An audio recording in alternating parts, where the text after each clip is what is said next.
నమస్తే, నేను మీ Gopi. Welcome back to our channel. ఈరోజు మనతో వచ్చేకి సీనియర్ జర్నలిస్ట్ మంది రామారావు గారు ఉన్నారు. సార్ నమస్తే. సార్ నమస్తే బాబు. సార్, జూన్ 5న పెట్టాల్సిన ప్రెస్ మీట్ నిన్న పెట్టి సజ్జల రామకృష్ణారెడ్డి గారు అయితే కొంచెం ఏడుపు మొహంతో ఉన్నాడు అన్నట్టుగా కొంచెం ఆ దేవినేని ఉమా గారు అయితే కొంచెం ఒక వెటకారంగా మాట్లాడుతున్నట్టు మాట్లాడారు. సో దాన్ని మీరు ఎలా చూస్తారు? అంటే ఆయన ఏడుపు ముఖం పెట్టడం కాదు, ఏడ్చేశాడు లిటరల్లీ.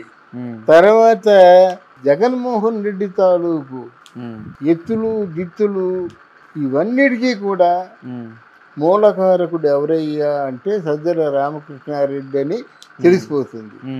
పోనీ ఆయన తాలూకు నిర్వాహకం అంతా బయటికి చెప్పాలంటే అదెవరు? భార్గవరెడ్డి వాళ్ళ అబ్బాయి. సజ్జల భార్గవరెడ్డి. భార్గవరెడ్డి వాళ్ళ అబ్బాయి. అయితే ఇక్కడ జగన్మోహన్ రెడ్డిని నిలువెల్లా ముంచేశాడు. ఎవరు? సజ్జల. ఓకే. ఎందుకంటే అక్కడ జగన్మోహన్ రెడ్డి ఎమ్మెల్యేలకి ఎవరికి అపాయింట్మెంట్ ఇవ్వరు కదా.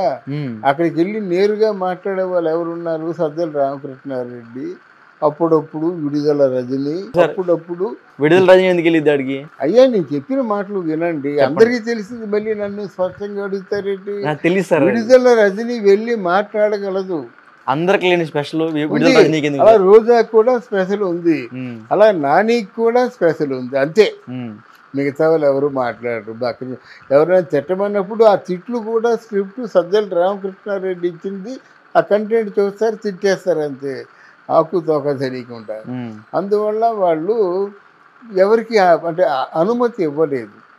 అదో పెద్ద పొరపాటు.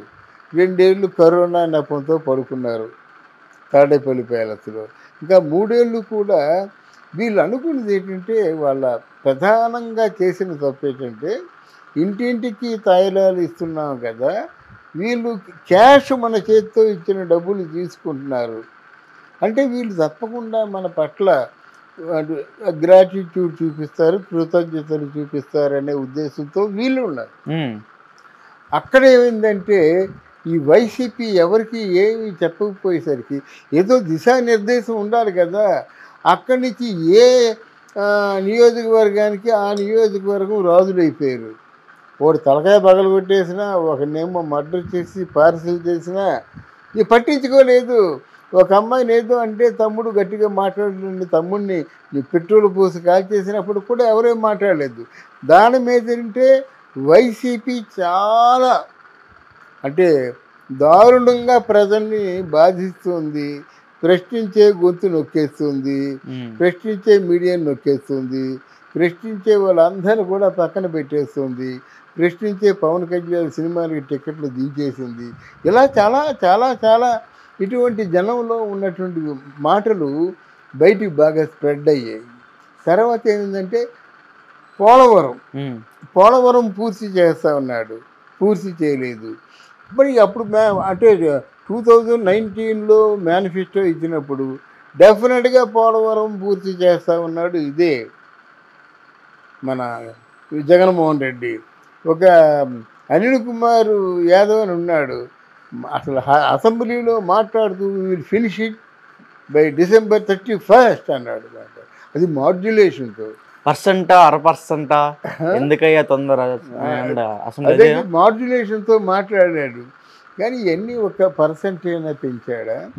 అమ్మ అక్క చెల్లెళ్ళు తల్లుళ్ళు అన్నీ ఏదో చెప్పి, నేను చెప్తున్నానమ్మా ఈ బెల్ట్ షాపులన్నీ అంటే మాఫీ చేసేసి మొత్తం మీరంతా సంసారాలతో కలకలలో ఉండాలనుకుంటున్నాను, అలాగ చేస్తేనే మిమ్మల్ని ఓట్లాడడానికి వచ్చేస్తా అన్నాడు. అక్కడ ఫెయిల్ అయిపోయాడు కదా. బెల్ట్ షాపులు రూపు మాపడమే కాకుండా అదనంగా 25,000 కోట్ల రూపాయలు మద్యం మీద అప్పు చేశాడు. తర్వాత మద్యం తాలూకు డబ్బు అన్నది గవర్నమెంట్కి నేరుగా వెళ్ళాలి. వై క్యాష్ ఉన్నది ఎందుకు? దేనికి? ఇప్పుడు అందరూ మామూలు ఫోన్ పేలో చేస్తున్నారు కదా, ఈయన్ని కూడా చేయమని చెప్పండి ఫోన్పే, అంతేకాకుండా చేయించుకోమని చెప్పండి. అది కాకుండా డబ్బులు అంటే ఆ బొక్కసం నిండా ఉన్న డబ్బులు తీసుకెళ్ళిపోయి ఎవరికి ఇస్తున్నారు? ప్రజలు ఏమనుకుంటున్నారంటే, గవర్నమెంటే సారాయి దుకాణం పెట్టారు, గవర్నమెంటే లబ్ధి చేకూరుతుంది, దీంట్లో ఒక పార్ట్నరు విజయసాయిరెడ్డి, మరో పార్ట్నరు బొత్స మేనలుడే ఎన్ని వ్యవహారాలు చూసుకుంటాడు. ఇలాగా సుస్పష్టంగా అందరికీ తెలిసిపోయింది. ఇకపోతే సారాయి సీసాలకి పెట్టిన పేర్లు స్పెషల్ స్టేటస్. అది ఏంటి ఆడ ఇవ్వందే అది స్పెషల్ స్టేటస్. తర్వాత gold medal, gold president medal. Gold medal కూడా ఉంది. గోల్డ్ మెడల్ ఉంది, ప్రెసిడెంట్ మెడల్. అంటే ఆల్మోస్ట్ పద్మశ్రీ.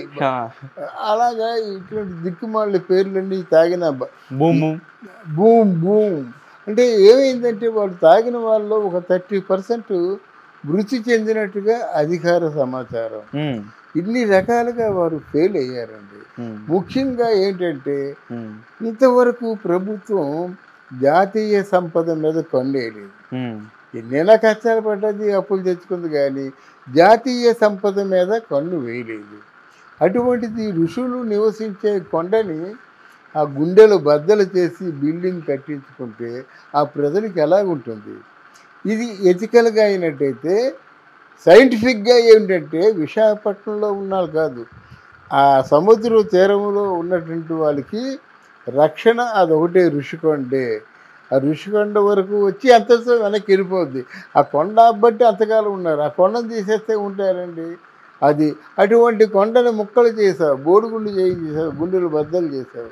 అంటే ఇవన్నీ కూడా ప్రభుత్వ ఆస్తులను తాకట్టు పెట్టడం, జాతీయ సంపదను దోచుకోవడం.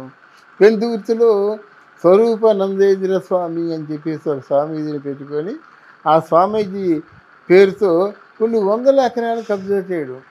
విశాఖపట్నం టు భీమునిపట్నం ఆ బీచ్ రోడ్ అంతా వాళ్ళదే. ఎంత ప్రజలు గమనిస్తున్నారు కదండి.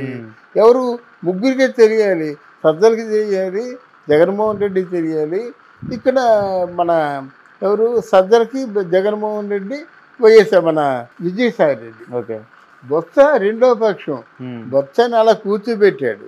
ఎందుకంటే వైఎస్ రాజశేఖర రెడ్డి టైంలోనే ఆయన సెకండ్ ప్లేస్లో ఉన్నాడు. ఈయన ఏమన్నా పక్కన కూర్చోబెడితే దోచేసుకుంటాడు అని చెప్పేసి ఆయన పక్కన పెట్టాడు. నీకు ఏం కావాలో అది తీసుకో, నేను ఆక్షేపణ చేయనని చెప్పి ఆయనకి పుష్టిగా డబ్బులు పెట్టాడు.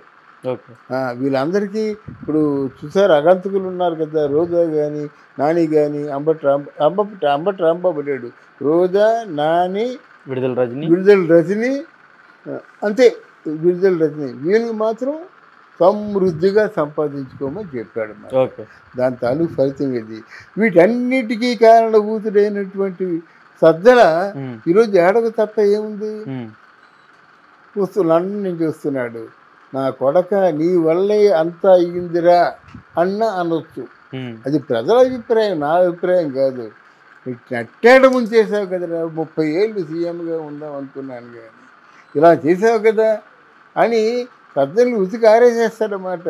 ఒకవేళ వైసీపీ నిజంగా మనం అందరూ అనుకున్నట్టుగా ఓడిపోతే మాత్రం దారుణంగా ఉంటుంది పరిస్థితి.